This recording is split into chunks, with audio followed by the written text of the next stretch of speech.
ఇవన్నీ ఒక పక్కన పెడితే unrealistic expectations. Okay, Mahesh Babu photo తీసుకొచ్చి ఓకే, నాకు అచ్చంగా నన్ను మహేష్ బాబు గారిలా చేయండి అని అడుగుతారు. ఓకే.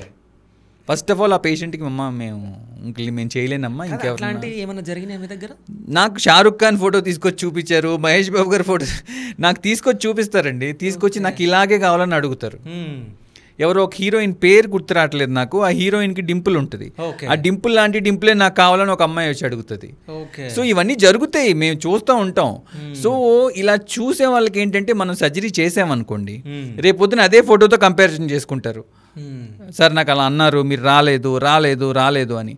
సో మన నుంచి ఎక్కువ ఎక్స్పెక్ట్ చేసే వాళ్ళకి ఎప్పుడూ సర్జరీ చేయకూడదండి. ఓకే, మేము ఫస్ట్ అది పెట్టుకుంటాం. Patient selection is very important అనుకుంటాం. సో నీ ఎగ్జాంపుల్ ఎందుకు చెప్పాను అంటే, మైకేల్ జాక్సన్ గారిని అన్నారు కదా మీరు. సో ఆయన ఏంటంటే ముక్కు ఆయనకి ఏదో ఒక ఎక్స్పెక్టేషన్ ఉంటుంది.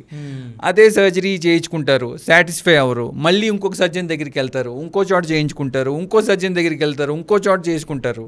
ఇన్ని చేసేసరికి తేడా వచ్చేస్తుంది. ఓకే. ఇంకొకటి, కొంతమందికి వాళ్ళ బాడీ వాళ్ళకి నచ్చదు, బాడీ డిస్మార్ఫిక్ డిజార్డర్ అంటారు. సో వాళ్ళకి ఏంటంటే ఏది చేయించుకున్నా, ముక్కు చేయించుకుంటే బుగ్గ మీదకి వెళ్తుంది, బుగ్గ చేయించుకుంటే చెవు మీదకి వెళ్తుంది, చెవు చేయించుకుంటే చిన్ను మీదకి వెళ్తుంది. ఎందుకు అట్లా? సైకలాజికల్గా మనకి ఏంటంటే మనం నచ్చకపోవటం is the main problem. Okay.